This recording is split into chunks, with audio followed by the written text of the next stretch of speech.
అందుకే ఈనాడు ఈ ప్రాంతానికి విముక్తి కలిగించే అవకాశం మీ చేతుల్లో ఉంది. అందుకే రాహుల్ గాంధీ గారు ఒక బలైన వర్గాల బిడ్డ నీలం మధు ముదిరాజును ఈ ఎన్నికల్లో దించి ఆనాడు ఇందిరాగాంధీ గారు ప్రాతినిధ్యం వహించిన ఈ పార్లమెంటులో నీలం మధును ఈరోజు కాంగ్రెస్ పార్టీ ఎన్నికల బరిలో దించింది. ఈరోజు బీజేపీ నుంచి నిలబడ్డాయన ఎవరో కాదు, పక్కనే దుబ్బాక ఉప ఎన్నికల్లో ఎమ్మెల్యేగా గెలిచి మోడీ నుంచి వేల కోట్ల రూపాయలు నిధులు తెస్తామని దుబ్బాక ప్రజల చెవుల్లో పువ్వు పెడితే ఆ పువ్వును మన శాసనసభ ఎన్నికల్లో బండకేసి కొట్టిండ్రు, ఉప్పు తీసి ఉప్పు పోసి పాత రేసిండ్రు. ఇక రెండోగా ఆయన బీఆర్ఎస్ నాయకుడు, బీఆర్ఎస్ నుంచి నిలబడ్డాయన ఎవరో కాదు, మన మల్లన్న సాగర్లో, మన రంగనాయక సాగర్లో, మన కొండ పోచమ్మలో వేలాది ఎకరాల భూములను వేలాది మంది రైతులను ముంచి వాళ్ళ సొంత భూములు తాతలు ముత్తాతలు ఇచ్చిన భూములు ప్రభుత్వం గుంజుకుంటుంటే మాకు సరైన నష్ట పరిహారం ఇవ్వండి అని అడిగితే పోలీసులను పెట్టి తొక్కించిండు. పోలీసుల బూట్ల కింద ఈ ప్రాంత రైతులను అణిచివేసిండు. ఇవాళ మన మీద అక్రమ కేసులు పెట్టి మన భూములు గుంజుకొని మన ప్రాంతం మీద ఆధిపత్యం వహిస్తున్న వెంకట్రామరెడ్డిని ఓడించాల్సిన బాధ్యత కేసీఆర్ కు, హరీష్ రావుకు గుణపాఠం చెప్పాల్సిన బాధ్యత మెదక్ జిల్లా యువకుల మీద ఉన్నది, ఈ ప్రాంత రైతుల మీద ఉన్నది అని చెప్పి నేను ఈ సందర్భంగా గుర్తు చేస్తున్నా. అందుకే మిత్రులారా, ఇవాళ రఘునందన్ రావు చూసినాం, వెంకట్రామరెడ్డిని చూసినాం. వెంకట్రామరెడ్డి ఆల్రెడీ ఎమ్మెల్యేగా ఉన్నాడు, ఇప్పుడు మళ్ళీ ఎంపీగా ఎందుకు నిలబడ్డా అంటే కేసీఆర్ కు, హరీష్ రావుకు వందల కోట్ల రూపాయలు ఇస్తున్నాడు కాబట్టి ఎక్కడి నుంచో కరీంనగర్ నుంచి తీసుకొచ్చి మెదకు ఎన్నికల బరిలో దించిండ్రు. నేను అడుగుతున్న కేసీఆర్ హరీష్ రావును, మొత్తం మెదకు జిల్లాలో మీకొక్క మనగాడు కూడా దొరకలేదా ఈ మెదకు పార్లమెంట్ ఎన్నికల్లో పెట్టడానికి? ఇవాళ ఎక్కడి నుంచో కరీంనగర్ నుంచి మా భూములు గుంజుకున్నాడు, మా రైతుల మీద కేసులు పెట్టినాడు, మా రైతులను జైళ్ళకు పంపించినోడిని ఇవాళ ఎంపీగా నిలబెట్టి ఈ మెదక్ జిల్లా రైతాంగాన్ని ఈరోజు అవమానిస్తున్నారు. అందుకే మిత్రులారా, ఈరోజు మీ కష్టాలు తెలిసిన వాడిగా మీ బిడ్డ మీ మధ్యలో ఉండేవాడు, మీ సమస్యలు ప్రస్తావించేవాడు, గల్లీ నుంచి ఢిల్లీ వరకు మీ సమస్యల్ని పరిష్కరించడానికి మాదిగల ఏబిసిడి వర్గీకరణ కోసం, ముదిరాజులు బీసీ గ్రూప్ నుంచి ఏ గ్రూప్లకు తేవడం కోసం ఈనాడు బీజేపీ నరేంద్ర మోడీ రాజ్యాంగాన్ని మార్చాలని, రిజర్వేషన్లు రద్దు చేయాలని, దళితులు గిరిజనులకు బలైన వర్గాలకు వ్యతిరేకంగా కుట్ర చేస్తున్నారు. కాబట్టి మిత్రులారా, రేపు జరగబోయే ఎన్నికల్లో బీఆర్ఎస్ బీజేపీని బొంద పెట్టాలి, నీల మధును గెలిపించాలి. ఇవాళ బీజేపీ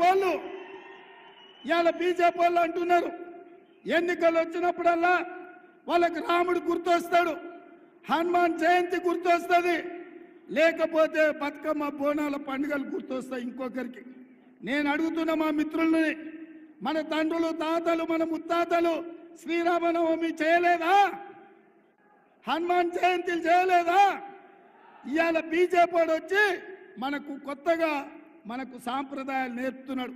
అందుకే బీజేపీ నాయకులకు నరేంద్ర మోడీ, అమిత్ షాకు నేను చెప్పిన సూటిగా, దేవుడు గుడిలో ఉండాలి, భక్తి గుండెల్లో ఉండాలి.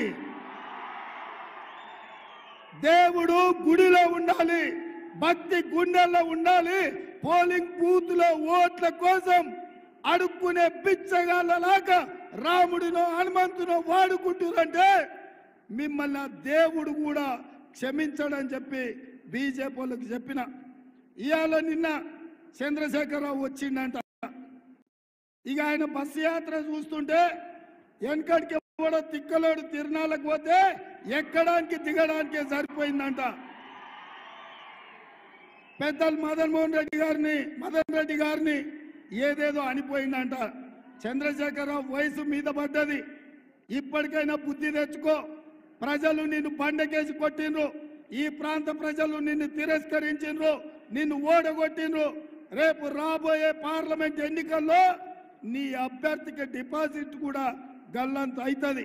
అది ఇక్కడి నుంచే నర్సాపూర్ నుంచే పునాదులు పడతాయి, బీఆర్ఎస్ ను ఓడగొడతారు. అందుకే మిత్రులారా, ఈ ఎన్నికల్లో మీ అందరికీ నా విజ్ఞప్తి ఒకటే, 25 ఏళ్ళు బీజేపీని చూసిండ్రు, బీఆర్ఎస్ ను చూసిండ్రు. ఈ ఎన్నికల్లో ఈ దేశంలో ఈ రాష్ట్రంలో కాంగ్రెస్ అధికారంలో ఉంటుంది, అభివృద్ధి పనులు చేపడుతుంది. ఒక బలహీన వర్గాల నుంచి ఇచ్చిన నీలం మధును ఈ ఎన్నికల్లో గెలిపించండి. అప్పుడు ఈ ప్రాంతానికి మేలు జరుగుతుంది.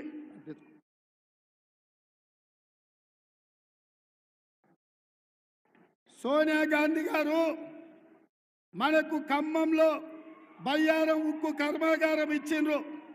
మోడీ మనకేమిచ్చిండు? ఏమిచ్చిండు?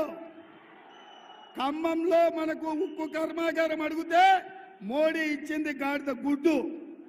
మనము వరంగల్లో రైల్వే కోచ్ ఫ్యాక్టరీ అడిగితే మోడీ మనకి ఇచ్చింది గాడిద గుడ్డు. ఐటీఆర్ మనం అడిగితే మోడీ ఇచ్చింది గాడిద గుడ్డు. అందుకే ఐఐఎం ఐఐటి అడిగితే మోడీ ఇచ్చింది గాడిద గుడ్డు. మరి గాడిద గుడ్డు ఇచ్చిన మోడీకి కర్రు కాల్చి వాత పెడదామా? పెడదామా? నేను బీజేపీ ఏం తెచ్చిందంటే మీరు అందరు గాడిద గుడ్డ అనాలి. మోడీ ఏమి ఇచ్చిండు అంటే గాడిద గుడ్డ అనాలి. రెడీనా? రెడీనా? బీజేపీ ఏమిచ్చింది? మోడీ ఏం తెచ్చిండు? బీజేపీ ఏమిచ్చింది? మోడీ ఏం తెచ్చిండు? బీజేపీ ఏమిచ్చింది? మోడీ ఏం తెచ్చిండు? మరి గాడిద గుడ్డు ఇచ్చిన బీజేపీకి కర్రు కాల్చి వాత పెట్టి ఈ ఎన్నికల్లో నీలం మధును 1,00,000 మెజార్టీతో ఎంపీగా గెలిపించాలి. మీరు సిద్ధమా? సిద్ధమా? సిద్ధమా? సిద్ధమా? నేను 1,00,000 అంటే మీరు పక్కా అనాలి. 1,00,000 1,00,000 1,00,000 1,00,000 1,00,000 1,00,000 1,00,000 1,00,000 1,00,000 1,00,000 1,00,000 జై కాంగ్రెస్, జై జై కాంగ్రెస్. హస్తం గుర్తుకే. ధన్యవాదాలు మిత్రులారా.